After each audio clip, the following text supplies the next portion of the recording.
warahmatullahi wabarakatuh. Hai anak-anak, bagaimana kabar kalian hari ini? Berharap kalian hari ini masih tetap sehat walafiat dan masih tetap semangat. Kita bertemu lagi masih dalam PJJ. Kita masih belajar dari rumah. Ibu mengajar dari rumah dan kalian pun belajar dari rumah dengan dibimbing oleh ayah bunda kalian. Sebelum kita mulai ke materi, mari kita berdoa terlebih dahulu supaya pembelajaran kita hari ini diberikan kemudahan dan kelancaran. Berdoa menurut agama kalian masing-masing. Berdoa silahkan dimulai.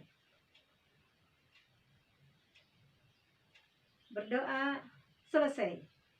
Nah, anak-anak, kalian sudah siap dengan peralatan masing-masing? Sudah siap dengan alat tulis kalian, dengan buku kalian? Kalau sudah, mari kita simak pembelajaran hari ini. Hari ini kita akan belajar tema 6 tentang energi dan perubahannya.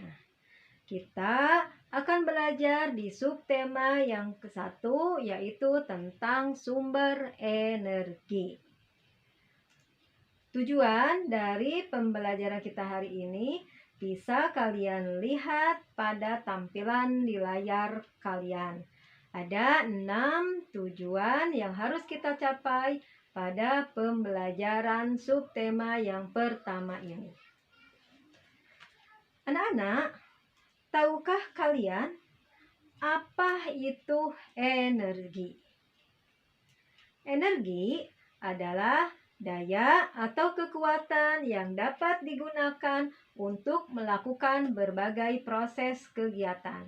Biasanya kita menyebut energi sebagai kemampuan untuk melakukan suatu tindakan atau usaha. Energi dapat berubah dari satu bentuk ke bentuk lainnya. Tuhan menciptakan berbagai macam sumber energi. Tahukah kalian apa itu sumber energi? Sumber energi adalah semua benda yang menghasilkan energi. Jadi, setiap benda yang dapat menghasilkan energi disebut sebagai sumber energi. Sumber energi dapat dibedakan menjadi 2 kelompok, yaitu sumber energi yang dapat diperbaharui. Sumber energi yang dapat diperbaharui adalah sumber energi yang dapat terus digunakan tanpa batas waktu tertentu dan tidak akan pernah habis. Jadi sumber energi ini tidak akan pernah habis walaupun kita gunakan setiap hari, setiap waktu, atau setiap saat. Sedangkan yang kedua adalah sumber energi yang tidak dapat diperbaharui, yaitu sumber daya energi yang akan habis bila terus digunakan dan tidak dapat dibentuk kembali. Jadi, sumber energi ini akan habis bila kita gunakan terus-menerus. Yang akan kita pelajari saat ini adalah sumber energi yang dapat diperbaharui. Apa saja sumber energi yang dapat diperbaharui itu? Yang pertama adalah matahari. Matahari merupakan sumber energi terbesar di bumi. Energi matahari disebut energi surya. Matahari mampu menghasilkan energi panas dan cahaya. Cahaya dan panas matahari merupakan sumber kehidupan di bumi. Matahari adalah sumber energi terbesar di bumi. Bisa kalian bayangkan, jika di bumi ini tidak ada matahari, artinya tidak akan ada kehidupan di bumi, karena matahari merupakan sumber energi terbesar di bumi. Nah, tadi matahari menghasilkan energi dan cahaya dan panas. Cahaya dan panas ini merupakan sumber kehidupan di bumi. Apa saja manfaat matahari, anak-anak? Yang pertama adalah membantu proses fotosintesis tumbuhan. Tanpa matahari, tumbuhan tidak dapat melakukan fotosintesis. Dari proses fotosintesis dihasilkan makanan dan oksigen. Nah, makanan dan oksigen ini sangat penting bagi kelangsungan hidup manusia dan makhluk hidup lainnya. Kemudian, matahari juga dapat menyehatkan tulang. Apalagi di saat masa pandemi ini, kita disarankan untuk selalu berjemur supaya kita bisa terhindar dari yang namanya virus COVID-19. Selain membantu proses fotosintesis dan menyehatkan tulang, matahari juga dapat digunakan untuk pembangkit listrik atau kita sebut dengan PLTS, yaitu pembangkit listrik tenaga surya. Melalui PLTS ini, energi cahaya matahari diubah menjadi energi listrik. Salah satu PLTS terbesar di Indonesia terdapat di Bali, tepatnya di Kabupaten Karangasem. Kemudian, manfaat yang lain adalah matahari membantu mengeringkan benda. Ketika ibu kalian menjemur pakaian itu akan kering karena terkena panas dan cahaya matahari. Petani bisa mengeringkan padi dengan matahari. Begitupun dengan nelayan, mereka memanfaatkan matahari untuk menjemur ikan asinnya atau mengeringkan ikan asin. Sumber yang kedua adalah air. Kalian tahu, energi yang bersumber dari tenaga air sudah lama dimanfaatkan oleh manusia karena ramah lingkungan dan juga berlimpah. Pembangkit listrik tenaga air atau PLTA juga itu merupakan pembangkit listrik dari yang memanfaatkan air sebagai sumber energinya. Kalian bisa bayangkan bagaimana makhluk hidup di dunia ini bila tidak ada air. Tentunya mereka tidak akan hidup karena air merupakan sumber energi dan sumber tenaga yang sangat dibutuhkan oleh makhluk hidup yang ada di bumi ini. Apa saja manfaat air, anak-anak? Yang pertama, memenuhi kebutuhan cairan dalam tubuh. Tubuh kita selain membutuhkan makanan, juga membutuhkan cairan. Yang kedua, membantu pekerjaan rumah sehari-hari. Ibu kalian ketika memasak, mencuci sayurannya dengan menggunakan air. Kemudian mencuci piring ataupun mencuci baju dengan menggunakan air. Manfaat yang ketiga adalah membersihkan badan. Ketika kalian mencuci tangan dengan menggunakan sabun, nah sabun itu bisa dibersihkan dengan air. Atau kalian mandi membersihkan badan dengan menggunakan air. Manfaat yang lain adalah membantu bercocok tanam. Para petani ataupun kita di rumah ketika menyiram tanaman kita membutuhkan air. Jadi air juga membantu bercocok tanam. Tanaman akan subur jika kita siram dengan menggunakan air. Sumber energi yang ketiga adalah angin. Pemanfaatan energi angin sedang dilakukan oleh banyak negara di seluruh dunia karena sumber energi ini tidak terbatas jumlahnya.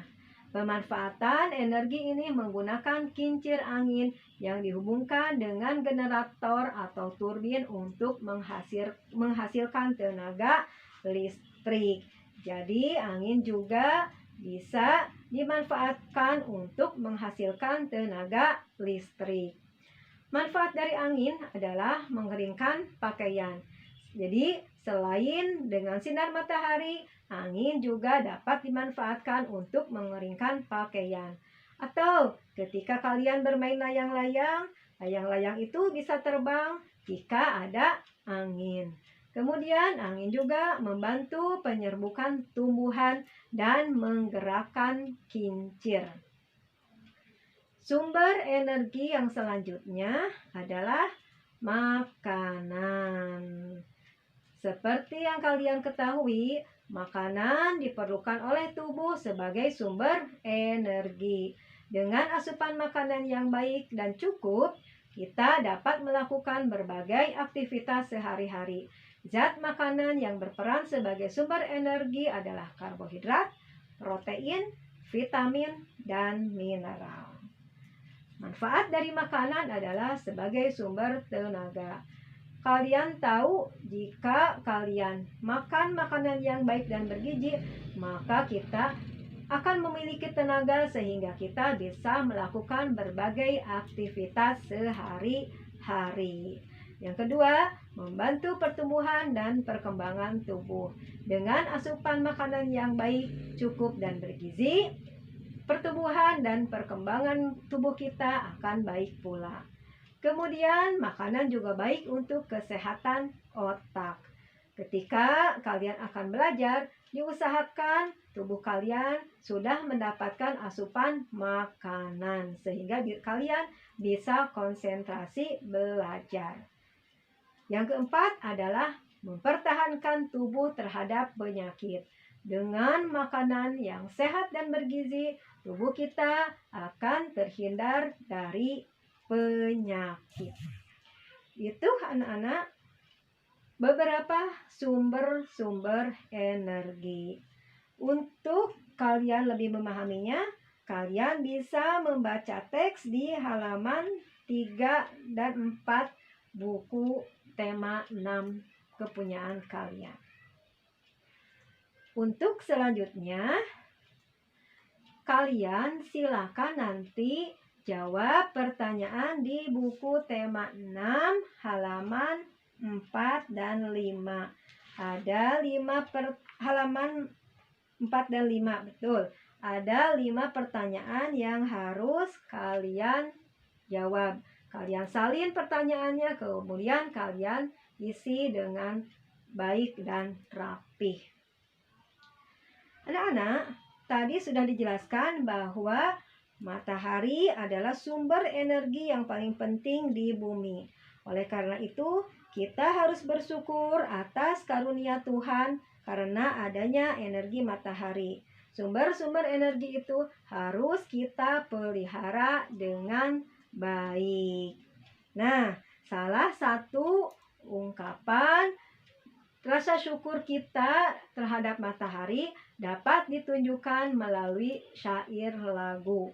Melalui lagu, kita dapat mengungkapkan perasaan kita terhadap apa saja, baik rasa suka dan syukur atas adanya matahari sebagai sumber energi bisa kalian ungkapkan melalui sebuah lagu seperti yang akan dinyanyikan oleh Bu Eni yang berjudul Matahari. Kalian simak ya baik-baik.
Nah, bagaimana anak-anak? Merdu bukan suara Bu Eni? Coba kalian perhatikan perbedaan yang dapat dirasakan saat menyanyikan lagu tersebut.